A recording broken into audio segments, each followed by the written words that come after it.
Music, one of the greatest art forms to ever grace our world. It comes in many forms, many genres, many flavors as some would put it. One of my personal favorite artists, alongside Sir Jackson, is a good sir named Tyler Gregory Okonma. You may know him as Tyler the Creator, the Sir of the Hour, and a sir you may know for tracks such as Earthquake, See You Again, What's Your Name, Like Him, She, among many others. Most are familiar with his biggest hits, but what is his most underrated track? It's a difficult question to answer and comes down purely to personal opinion. Salutations, Homo sapiens. From the bastards all the way to the chromacopias, it can be argued that Sir Creator has had one of the most interesting careers in the modern age of music, in how every single one of his albums is radically different in style, yet still showcases a very forward evolution in his music. However, when it comes to one singular track that I find so valuable yet so unappreciated, well, there's only one track that comes into my mind that fills those criteria.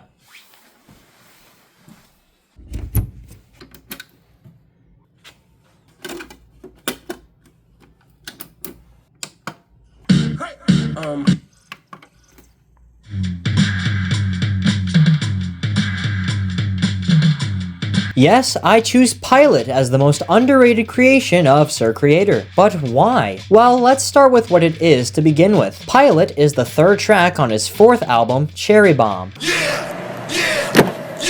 Yes, for the first time, that is the correct Cherry Bomb. This album was released on April 13th, 2015, to a mixed reception. It had a radically different style from his previous projects, and its trademark sound was distorted instrumentals and sometimes barely audible lyrics. As such, either you love it or you hate it, and many fall in either place. I actually enjoy the album, but I would not rank it on the same level as his more recent projects. I will not give the full album a rating out of 13 just yet, as I may leave that for a future video of mine. Pilot succeeds the album's opener and first single, Death Camp, a hype rock sample to kick off the experience, and Buffalo, a standard rap track where the instrumentals are way louder than Sir Creator's voice, a recurring theme with the album in general. This third track is a bit more mellow in comparison, and we'll get to why that is later. Now, Cherry Bomb by itself is already not a favorite of many, but even within this album, the track gets overlooked and overshadowed by tracks such as Smuckers, King Young / Perfect, and the aforementioned Death Camp, which are all fine songs in their own respects. But there has always been something about Pilot specifically which strikes me in a way that the other songs do not manage to do, yet it's a song that I never hear praise for. I may not be the first to look into this track, but I shall express my views anyway. Let us commence. I'll split this into two sections, the instrumentation and the lyrics. We'll take care of the instrumentation first, since that's honestly what matters more in my opinion. The sounds of the music itself are most of why I appreciate this track so much, so we shall begin from the beginning. It all starts with the percussion.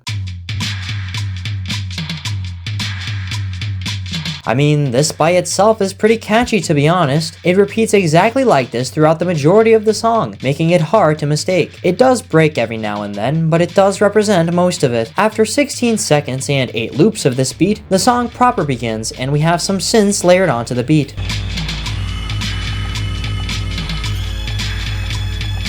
These synths are quite distorted, as is typical for the album, and even the beat itself is distorted to compensate. For those with weak ears, not ideal, but it certainly fits in with the trademark sound of Cherry Bomb. This is also where we receive the first verse, but we'll discuss the lyrics in more detail later on. Midway through the verse, the synths get more intense.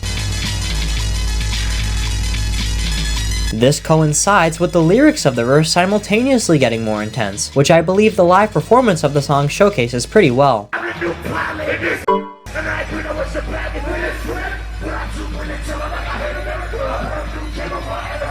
The instrumentation of the verse is not particularly melodic, but all of this changes 52 seconds in, when we first hear the main melody of the song in an instrumental break.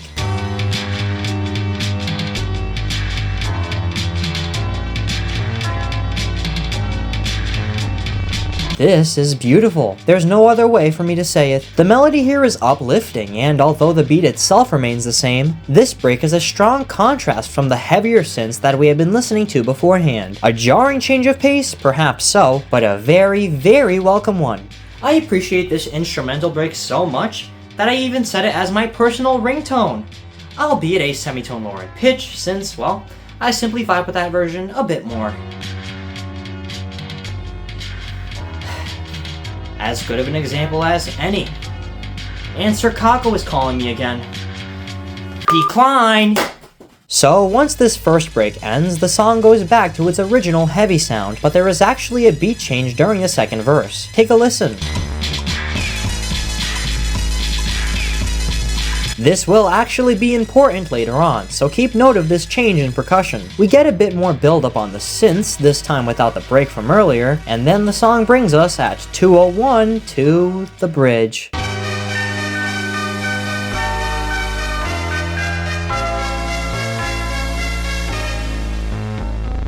Holy fucking crud. This part is ridiculous in the best possible way. How does a song go from harsh to oddly ethereal so quickly? It's a bit difficult for me to put this into words, but it mostly speaks for itself. This section, in the context of the track, is the feeling you get when you're midway through a 4-hour-long flight, you're in the window seat, and you lift the cover on the window to reveal the sky. That is what this bridge is. It can only be described metaphorically. That's how beautiful it truly is. The vocal harmonies, of course, only add to this, which, once again, we will discuss in due time. 4 loops of this occur, and the beat returns for the closing at 2 minutes 37, with a bit of a twist. Yes, that's the beat change we heard during the second verse. The melody, meanwhile, is ripped from the instrumental break way back at the start. When we play both that and this closing right after one another, I can't help but feel a different vibe. Listen for yourself.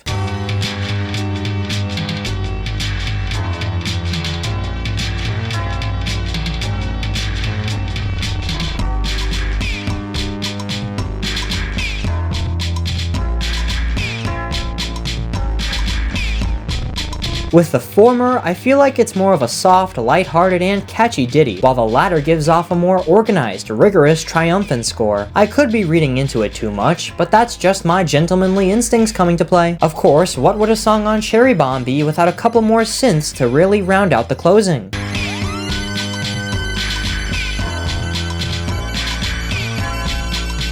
This instrumental truly has it all, even the subtraction of instruments at the very tail end to signify the song is about to close. At long last, with a length of 3 minutes 31, the song ends with the final remnants of the beat going away.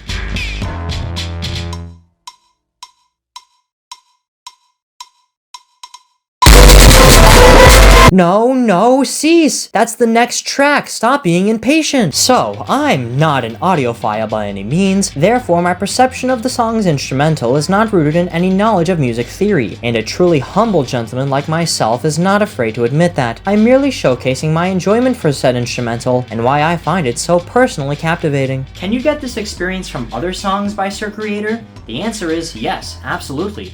There are plenty of other songs that I do enjoy more than Pilot. However, not a single soul dares to appreciate this one, which is such a shame because of how powerful I think it is, both instrumentally and lyrically. It's that time for me to attempt to make sense of song lyrics that I typically just listen to without much more thought. Now, my expertise does not and never has extended to writing, so full credit where it's due, this section would not be possible without the assistance of genius. As per usual, that's a QR code, and the link to the page for Pilot is also in the description. When it comes to the raw delivery of the vocals, as mentioned previously, the mixing is a bit off-kilter throughout the entire album, in that it can sometimes be especially difficult to decipher what Sir Creator is actually saying, most notably in the title track. But regardless, I suppose we'll break it down to the best of my ability. The primary idea of this track, and debatably the entire album, is establishing an identity, building up an internal confidence, and finding that fire within you to create a... Can you feel the light from inside? Can you feel that fire? Yes, I basically am describing the opening track of Chromacopia, aren't I? Unlike this most recent project, though, the theme isn't to find that fire, it's to find your wings, which also happens to be the title of another track on Cherry Bomb. It's so relevant that the exact metaphorical wings are used in the final stretch of Pilot.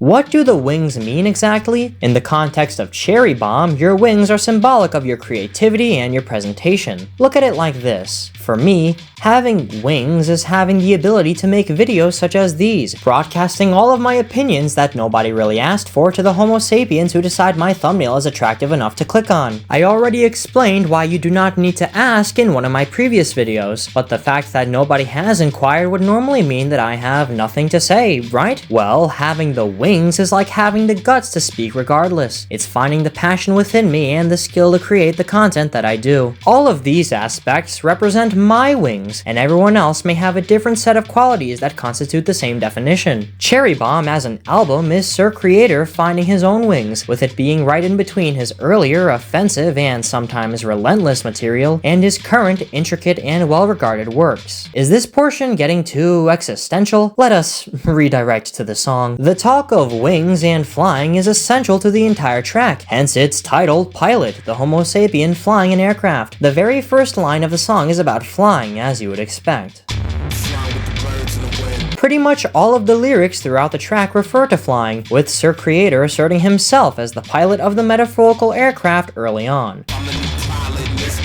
During the first verse, which I'll place on screen now, he indicates to the listeners that he is the one in control of this journey and is better prepared than anyone else in the aircraft, which is to say that on his quest to find himself, he is a frontrunner and hopes to lead the listeners on the same path. I hope you find yourself. I hope you find yourself. Look, Chromacopia is a fantastic album, I get it, but please cease with these interjections. Sir Creator has a lot more work than just everything before 2017. I'm trying to do you all a solid here. So, the first verse in a single statement would probably be, get ready, it's time to fly this thing, so you all better pay attention and listen to me because I found my identity and now it's your turn. The second verse, meanwhile, is not as profound, let's say. Hardly the words you would expect to come out of a gentleman, but this is Sir Creator we're talking about here, I suppose. This is more of him asserting leadership and superiority over the listeners who aren't yet with a game plan for their creative lives, and showcasing that if the public disagrees, he doesn't really care. Mind you, Sir Creator in 2015 was very different from the Sir he would eventually become an entire decade later, and I'm sure some of these sentiments have changed, but it still does feel in line with his modern opinions to some degree. After all, why do you need to care about what the world thinks about your achievements when you believe that you have done well and are proud of that fact? In such a scenario, I believe that the internal validation is enough for most, and that is likely what this second verse is mostly about. Not the greatest way to word it, but it gets the job done, I suppose. As the song reaches its bridge, we get the following lines repeated.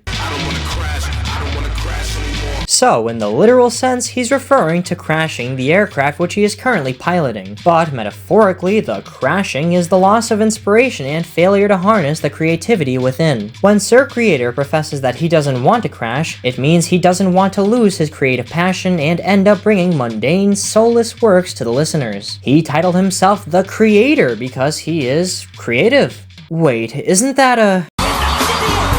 Yeah, alright, you can have that one. Anywho, to misplace the aspect of yourself that you are named after would be an unimaginable travesty, and that's what this segment is indicating. Sir Creator must hold on to his imagination and his desires. Now we're moving on to the wonderful bridge described earlier, and the line here is...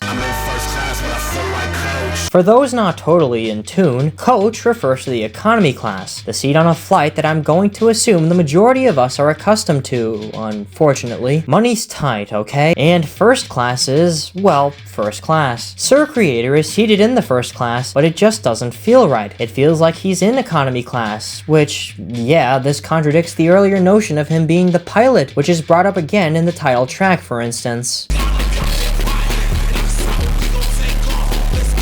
But in this context, he's trying to say that his current life is in fact luxurious and full of fame, which is partially true of Sir Creator in 2015, yet it also manages to feel incomplete and out of line. It's as if this fame isn't exactly where he wants it to be, and he must redirect it to better places, which he would go on to do in his following releases. However, believe it or not, it is the concluding segment that I find the most profound in the lyrical department. It offers me many lines which I enjoy, many I even take inspiration from. It is very uncharacteristic for a gentleman to shed tears, especially at music. However, I must admit I find a difficult time holding back on some of these lines.